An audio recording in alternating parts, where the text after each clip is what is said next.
chapter 5. Now when Jesus saw the crowds, he went up on a mountainside and sat down. His disciples came to him, and he began to teach them. He said, "Blessed are the poor in spirit, for theirs is the kingdom of heaven. Blessed are those who mourn, for they will be comforted. Blessed are the meek, for they will inherit the earth. Blessed are those who hunger and thirst for righteousness, for they will be filled. Blessed are the merciful, for they will be shown mercy. Blessed are the pure in heart, for they will see God. Blessed are the peacemakers, for they will be called children of God. Blessed are those who are persecuted because of righteousness, for theirs is the kingdom of heaven. Blessed are you when people insult you, persecute you, and falsely say all kinds of evil against you because of me. Rejoice and be glad, because great is your reward in heaven. For in the same way they persecuted the prophets who were before you.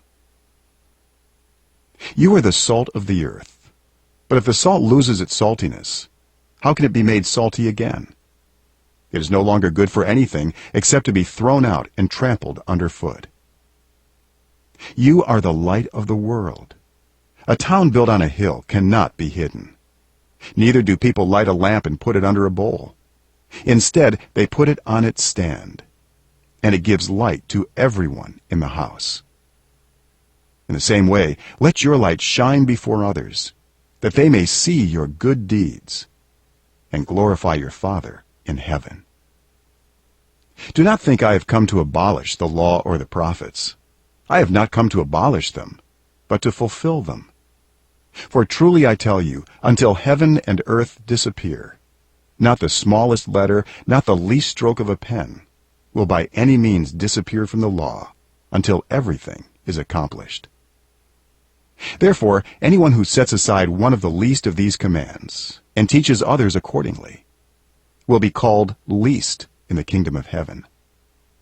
But whoever practices and teaches these commands will be called great in the kingdom of heaven.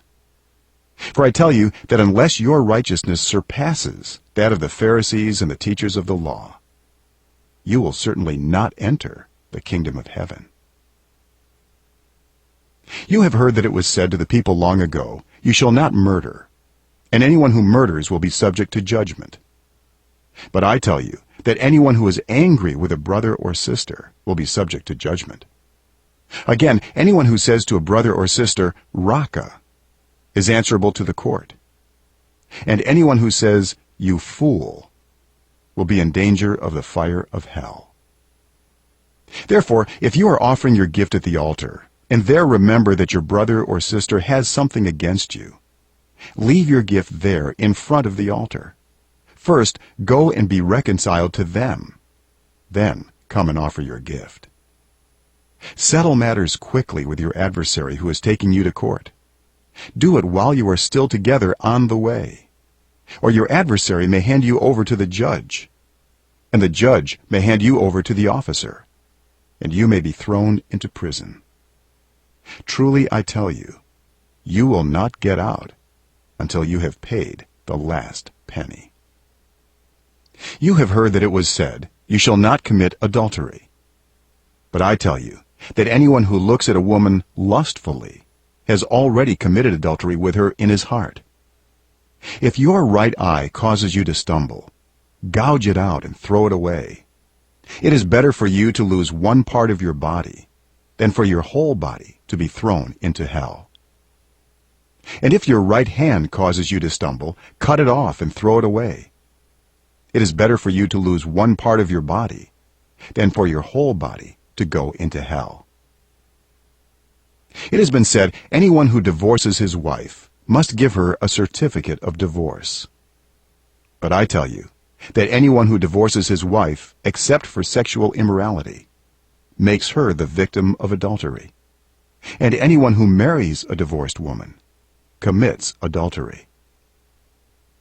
Again, you have heard that it was said to the people long ago, "Do not break your oath, but fulfill to the Lord the vows you have made." But I tell you, do not swear an oath at all, either by heaven, for it is God's throne, or by the earth, for it is his footstool, or by Jerusalem, for it is the city of the great King. And do not swear by your head, for you cannot make even one hair white or black. All you need to say is simply yes or no.